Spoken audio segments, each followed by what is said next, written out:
Kita mulai dengan sesi yang pertama, Bapak Ibu. Apa saja sih yang harus kita siapkan pada saat kita mau melamar pekerjaan? Yang pertama adalah riset. Yang kedua adalah melakukan data cleaning atau mengupdate sosial media Anda. Nanti saya jelaskan apa sih hubungannya sosial media saya dengan melamar pekerjaan. Dan yang ketiga adalah managing first impression. Jadi bagaimana kita bisa menampilkan kesan yang positif, kesan yang baik kepada lawan bicara kita atau mungkin kepada pembaca cover letter dan CV kita supaya mereka tertarik untuk mengundang kita interview atau bahkan setelah interview, setelah ketemu mereka tertarik untuk mempekerjakan kita sebagai karyawan. Oke, next ya. Nah, apa saja yang harus di-research?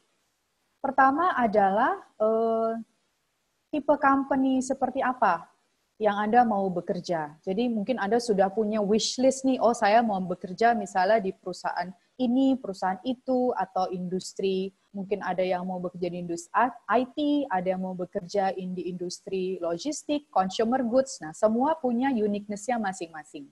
Jadi itu Anda harus research. Ada yang mau bekerja di local company, ada yang mau bekerja di multinational, startup dengan perusahaan yang sudah besar, sudah berpuluh tahun di Indonesia, itu juga beda lagi tantangannya. Yang kedua adalah riset pekerjaan apa yang ingin Anda lamar.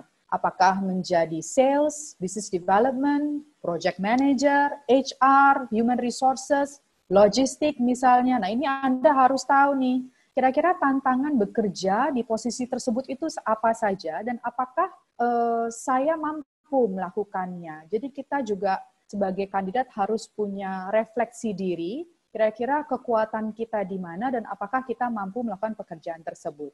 Dan yang ketiga, sesudah riset company-nya di mana, lalu pekerjaannya apa, bagaimana cara mencari kerjanya. Penting dong ya, setelah riset, saya mau cari kerja bagaimana nih caranya saat ini. Oke, tadi saya sudah sebutkan sekilas melakukan riset terhadap company atau future employer Anda.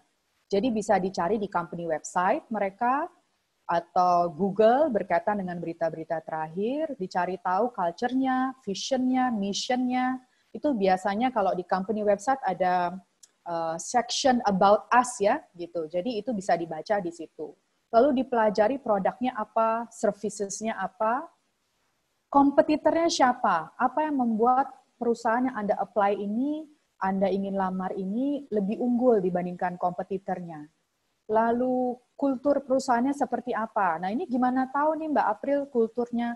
Nah, ini bisa dengan Google, mungkin ada yang bisa, ya ada yang pernah sharing artikelnya, atau juga misalnya punya kenalan di perusahaan tersebut yang Anda bisa tanya-tanya jadinya. Seperti apa pengalaman mereka kerja di sana. Dan ini juga salah satu yang penting adalah office location Bapak Ibu. Karena 10-15 tahun yang lalu saat saya menawarkan pekerjaan ke orang, itu selalu ditanya, company-nya apa Mbak? Kalau sekarang yang ditanya adalah location-nya di mana. Karena kita semua tahu Jakarta, terutama di Jakarta ini macet ya. Jadi kalau misalnya waktu pulang dan pergi itu terlalu lama, pastinya akan mempengaruhi produktivitas. Oke, next. Untuk yang berikutnya, itu riset berkaitan dengan job description atau posisi yang Anda lamar. Anda perlu mengerti betul responsibility atau tanggung jawab dari posisi yang Anda mau lamar, lalu cari kata-kata kunci di job description tersebut untuk Anda benar-benar bisa mengetahui apakah saya cocok atau tidak ya. Misalnya, pekerjaan sebagai sales manager. Salah satu tanggung jawabnya adalah mencari klien baru. Nah, Anda harus refleksi, saya ini biasa nggak sih bekerja di mana saya harus berkenalan dengan orang yang benar-benar tidak saya kenal, atau misalnya cari kesempatan ke perusahaan-perusahaan, siapa nih yang mau menggunakan atau membeli produk dari perusahaan di mana saya bekerja. Nah, kalau misalnya memang Anda merasa Anda orang yang berani, yang bisa dengan mudah berkenalan dengan orang, mencari kesempatan untuk melakukan sales, bisa jadi Anda orang yang cocok buat pekerjaan seperti ini. Lalu yang ketiga, understanding the requirements. Jadi tiap posisi itu kan ada kualifikasinya apa saja. Nah ini Anda juga harus mengerti apakah Anda masuk tidak ke dalam kualifikasi tersebut. Misalnya yang sering saya temui di iklan sudah tertulis posisi ini untuk perusahaan multinational company. Dan misalnya posisinya posisi manager. Nah, biasanya di perusahaan multinational company, posisi manager itu harus bisa berbahasa Inggris. Dan biasa sudah ada itu requirements atau kualifikasi ditulis harus bisa berbahasa Inggris. Jadi, kalau misalnya Anda mau apply posisi ini, mau lamar posisi ini, pastikan pertama bahasa Inggris Anda bagus. Kedua, kalaupun misalnya belum bagus saat ini, berarti masukkan ke wishlist Anda bahwa ini akan menjadi salah satu posisi yang Anda mau tuju, tapi sekarang Anda harus belajar bahasa Inggris dulu. Contohnya seperti itu. Dan yang terakhir adalah kalau bisa survei siapa nanti future boss-nya. Misalnya mau apply menjadi logistic assistant manager. Nah, di posisi tersebut itu akan reporting ke siapa ya kira-kira. Nah, biasanya bisa cari tahu misalnya di LinkedIn logistic head atau logistic department head di perusahaan yang Anda mau tuju itu siapa namanya. Nah, kira-kira bisa lihat tuh profil orangnya cocok atau tidak. Ya kadang-kadang pakai feeling juga ya, Bapak Ibu kira-kira cocok atau tidak. Atau sebenarnya yang paling tepat Anda bisa kalau misalnya ada kenalan di perusahaan tersebut, Anda bisa tanya, ini kira-kira si Bapak ini orangnya seperti apa ya?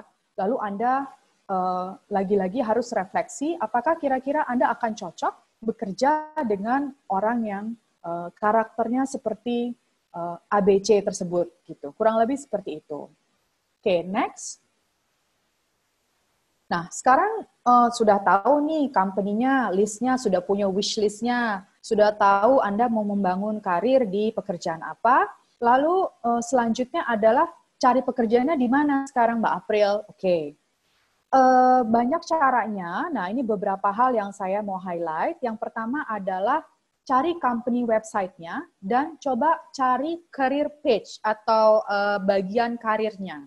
Banyak sekarang perusahaan-perusahaan yang sudah bagus sekali company website-nya dan mereka sudah punya career page-nya sendiri di situ.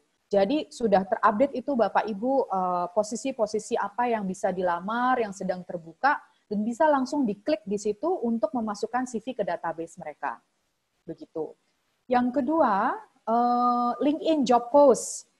Mudah-mudahan Bapak Ibu sudah memaksimalkan penggunaan LinkedIn saat ini. Jadi kalau LinkedIn di bagian atas barnya itu ada yang bentuknya seperti tas gitu ya, briefcase itu biasanya kalau diklik ada job posting, dan Anda bisa memaksimalkan penggunaannya dengan keyword-keyword tertentu. Dan untuk keyword-keyword tertentu itu Anda bisa simpan dan kalau Anda klik simpan atau save search, itu nanti setiap saat akan mengupdate ke email Anda kalau ada posisi baru yang berkaitan dengan keyword yang Anda masukkan. Jadi misalnya saya mau cari posisi HR Manager. Jadi setiap posisi HR, lalu kalau misalnya ada yang posting HR, itu nanti bisa info ke email saya langsung, oh perusahaan ini lagi ada pembukaan posisi HR gitu. Jadi kita selalu terupdate. Berikutnya job portal atau sites, ini yang sudah bertahun-tahun selalu dipakai dan masih saja dipakai. Lalu yang keempat, yang sekarang itu adalah berdasarkan referral. Jadi atau networking ya dari teman yang bekerja di perusahaan tersebut atau menggunakan jasa headhunter. Nah, saya selalu memberikan saran kepada rekan-rekan yang sedang mencari kerja, bertemanlah dengan orang-orang headhunter gitu ya. Banyak sekali di Jakarta ini headhunter karena mereka biasanya punya informasi ada posisi-posisi di mana saja. Nah, kenapa bedanya headhunter sama misalnya informasi yang bisa Anda dapatkan di job portal, di job site, karena kadang-kadang posisi-posisi yang Anda cari itu bisa jadi posisi yang rahasia, confidential position. Jadi memang tidak dibuka secara umum karena pertimbangan beberapa hal dan hanya dibuka ke headhunter. Nah, akhirnya headhunter lah yang punya informasi pertama berkaitan dengan job opening tersebut gitu. Jadi bisa juga caranya selain misalnya berteman dengan headhunter yang ada di market, Anda bisa cari di LinkedIn banyak sekali. Mereka orang-orang yang sangat welcome pada saat Anda mau masukin CV, atau juga misalnya bisa cek ke company website mereka, company website, lalu bisa masukkan CV ke database mereka. Itu beberapa cara yang saya bisa share bagaimana mencari pekerjaan di zaman sekarang, saat ini. Oke.